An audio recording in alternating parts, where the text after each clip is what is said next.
उम्मीद है अच्छे होंगे और आज की वीडियो को भी एंजॉय करेंगे। हम लोग इंडियन पैनल कोड के सीरीज को कंटिन्यू करते हुए आ चुके हैं एपिसोड नंबर 3 पे। इस लेक्चर में हम डिस्कस करेंगे कि कब कल्पेबल होमिसाइड मर्डर नहीं होता है, वो कल्पेबल होमिसाइड ही माना जाता है। इससे प्रीवियस वाले लेक्चर में हम लोगों ने डिस्कस किया कि कब कोई डेथ कल्पेबल होमिसाइड होता है। कल्पेबल होमिसाइड होने के लिए जो 3 डेफिनेशन आपको बताया गया है सेक्शन 299 पे, वो सभी हम लोगों ने बारीकी से डील किया। हम लोग आगे बढ़ते हुए सेकेंड एपिसोड पे हम लोग समझे कि मर्डर कब कल्पेबल होमिसाइड मर्डर हो जाता है, मर्डर माना जाता है, ऐसे कौन कौन से परिस्थिति हैं। हम लोगों ने सेक्शन 300 पे भी डील किया सेपरेट लेक्चर के थ्रू, और इन दोनों लेक्चर का लिंक आपको मिलेगा डिस्क्रिप्शन बॉक्स में। आप उस लिंक पे क्लिक करके आप उन दोनों वीडियो को जरूर देखिए, और अगर उस दोनों वीडियो को आपने अगर देख लिया है तो आपको ये जो लेक्चर है और अच्छे से समझ में आएगा। वीडियो को स्टार्ट करने से पहले अगर आप मेरे चैनल पे अभी तक नए हैं तो जल्दी से इंतजार मत कीजिए, नीचे दिए गए सब्सक्राइब बटन पे क्लिक कीजिए, चैनल को सब्सक्राइब कीजिए, बेल आइकन दबाइए ताकि डेली लेक्चर आपको मिल सके। हाँ, अगर आपको कोई समस्या है लॉ से रिलेटेड तो आप कमेंट बॉक्स में कमेंट जरूर कीजिए। तो चलिए बिना समय गवाए आते हैं आज के टॉपिक पे। हम लोग डिस्कस करने वाले हैं इस लेक्चर में कि कब कल्पेबल होमिसाइड मर्डर नहीं होता है, वो कल्पेबल होमिसाइड ही माना जाता है। क्योंकि पहले स्टेज में हम लोग एकदम स्टेप बाय स्टेप समझिए कि कब कोई डेथ कल्पेबल होमिसाइड होगा, इसके लिए सेक्शन 299, और यही कल्पेबल होमिसाइड कब मर्डर हो जाएगा या मर्डर में कन्वर्ट हो जाएगा, इसके लिए सेक्शन 300। अब जो तीसरा स्टेप है जो आज हम लोग डील करेंगे वो है कि कब कल्पेबल होमिसाइड मर्डर होते हुए भी मर्डर नहीं माना जाएगा, ऐसे कौन से परिस्थिति है कि वो कल्पेबल होमिसाइड ही रहेगा। तो पहला अपवाद सेक्शन 300 का कहता है कि अगर व्यक्ति अपने सेल्फ कंट्रोल को खोते हुए, व्यक्ति जिसने उसे प्रभोग किया और उस प्रोवोकेशन के कारण अपना सेल्फ कंट्रोल खोते हुए व्यक्ति जिसने प्रभोग किया है उसका डेथ काउज कर देता है, तो यहां जो डेथ हुआ है वो क्या माना जाएगा, वो होगा कल्पेबल होमिसाइड, मर्डर नहीं होगा। इसको इलस्ट्रेशन के थ्रू आपको समझाने का कोशिश करते हैं। पहला एक्सेप्शन, फर्स्ट में 3 बात है। पहला बात, प्रोवोकेशन के आधार पे बी ए को प्रभोग करता है, ए को प्रभोग करता है बी, और बी के प्रोवोकेशन से ए अपना सेल्फ कंट्रोल खो देता है, और उसके बाद बी जिसने प्रभोग किया है उसका डेथ काउज कर देता है। तो यहां जो डेथ हुआ वो क्या माना जाएगा, वो कल्पेबल होमिसाइड होगा, मर्डर नहीं होगा। लेकिन अगर मान लीजिए बी ने प्रभोग किया ए को और ए अपना सेल्फ कंट्रोल खोते हुए डेथ काउज कर दिया सी का, तो फिर यहां जो डेथ हुआ है वो मर्डर हो जाएगा, वो कल्पेबल होमिसाइड नहीं होगा। अब ये जो पहला केस है ये सब्जेक्ट टू द कंडीशन है, और ये 3 कंडीशन पे बेस्ड है।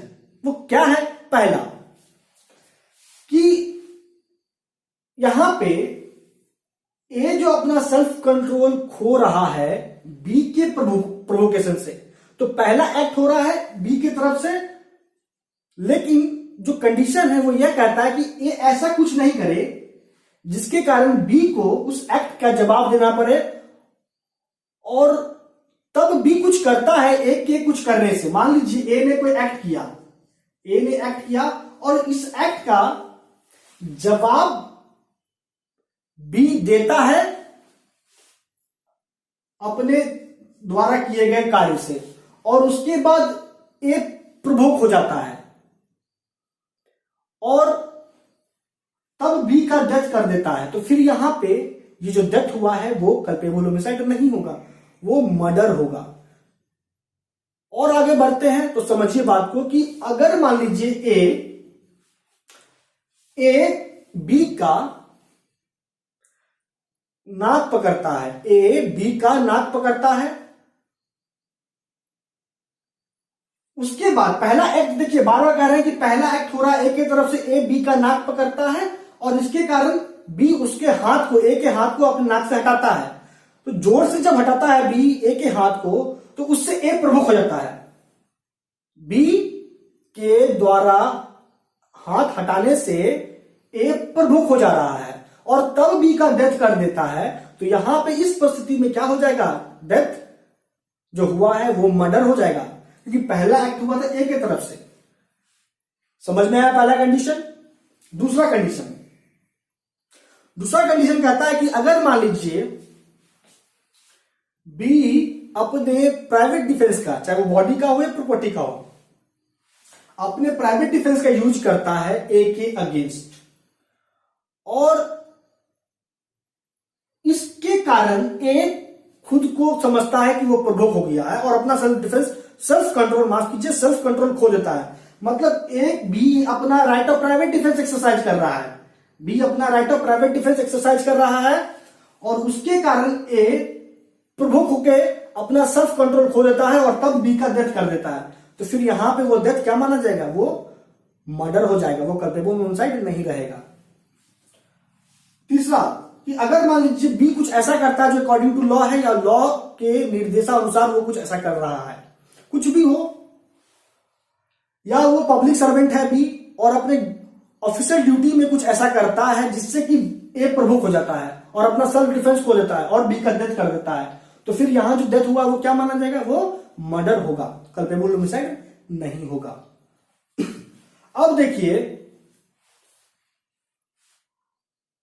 ग्रेव और सडन प्रोवोकेशन ग्रेव और सडन है या नहीं, कि वो डेथ को कल्पेबल होमिसाइड में कन्वर्ट कर सकता है या नहीं, यह सवाल है question of fact.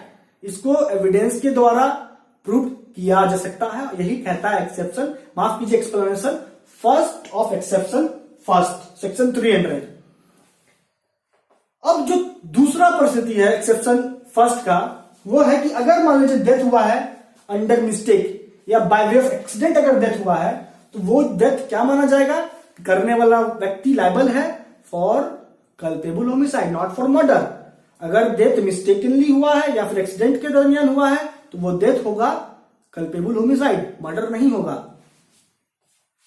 Exception number 2 पे आने से पहले, अगर आपने मुझे अभी तक इंस्टाग्राम पे फॉलो नहीं किया है तो नीचे दिए गए डिस्क्रिप्शन बॉक्स में लिंक है, उस लिंक को क्लिक करके आप मुझे वहां फॉलो कीजिए।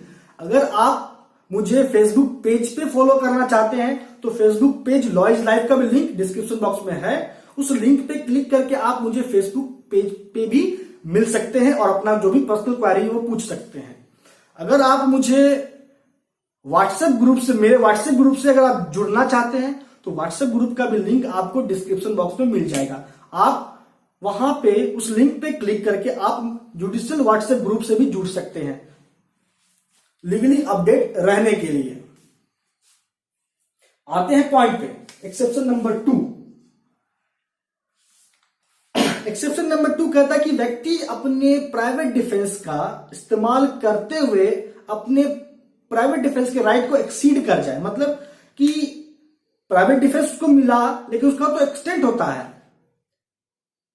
और अगर उस लिमिट को क्रॉस कर जाता है गुड फेथ में और अपने प्राइवेट डिफेंस को एक्सीड करते हुए गुड फेथ में जिसके अगेंस्ट वो अपने प्राइवेट डिफेंस का इस्तेमाल कर रहा है, उस व्यक्ति का अगर डेथ कर देता है तो यहां जो डेथ होगा वो कल्पेबल होमिसाइड होगा, वो मर्डर नहीं होगा। लेकिन शर्त क्या है कि व्यक्ति जो अपना राइट ऑफ प्राइवेट डिफेंस इस्तेमाल कर रहा है और जिसके अगेंस्ट इस्तेमाल वो कर रहा है उसको मारने का कोई पहले से प्री डिटरमाइंड इंटेंशन नहीं होना चाहिए और वो गुड फेथ में ऐसा किया है डेथ का उस तभी।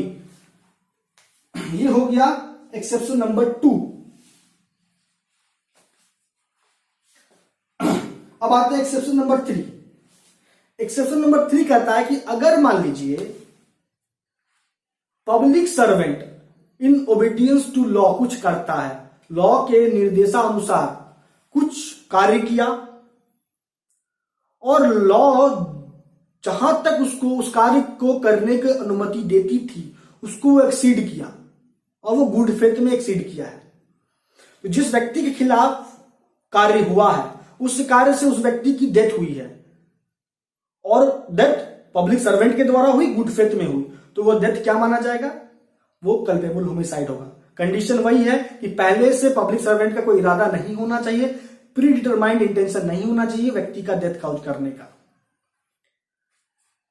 ये हो गया तीसरा एक्सेप्शन का पहला बात। दूसरा बात कि अगर कोई अन्य व्यक्ति पब्लिक सर्वेंट को हेल्प करने के दृष्टिकोण से कुछ कार्य करता है for the advancement of justice, और जो भी उसको अथॉरिटी मिला है एडवांसमेंट ऑफ जस्टिस के संबंध में कार्य करने को लेके, वो उस अथॉरिटी को एक्सीड करते हुए किसी व्यक्ति का डेथ काउज कर देता है, तो फिर यहां पे व्यक्ति जिसका डेथ हुआ है वो डेथ माना जाएगा करने वाले व्यक्ति के द्वारा, जिसने डेथ काउज किया है वह माना जाएगा लायबल कल्पेबल होमिसाइड का। वो जो डेथ हुआ है वो कल्पेबल होमिसाइड है।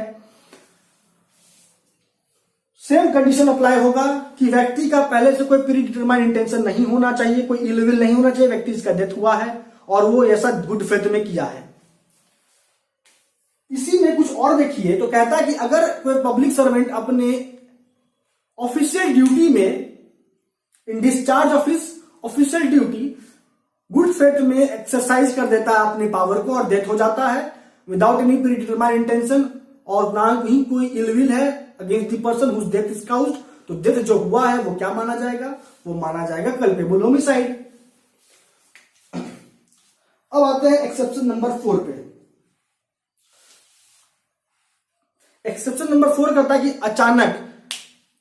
अचानक दो व्यक्तियों के बीच में लड़ाई हुआ, सडन फाइट, अचानक दो व्यक्तियों के बीच में लड़ाई हो गया। ऐसा परिस्थिति हो सकता है कि अचानक दो व्यक्तियों के बीच में मान लीजिए लड़ाई हो रहा है और उस लड़ाई में इन दी हीट ऑफ पैशन, उस उत्तेजना में और उस झगड़े में किसी व्यक्ति का डेथ हो जाता है। एक मान लीजिए ये ए है, ये बी है, अचानक दोनों में लड़ाई होने लगा और इस लड़ाई के दरमियान ये व्यक्ति उत्तेजित हो जाता है और इसका डेथ काउज कर देता है।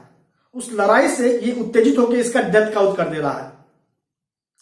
ना ही ये कोई अनड्यू एडवांटेज उठा रहा है उस लड़ाई का, और ना ही पहले से कोई प्री डिटरमाइंड इंटेंशन है इसका डेथ करने का, और ना ही कोई इलविल है इसका इसके प्रति।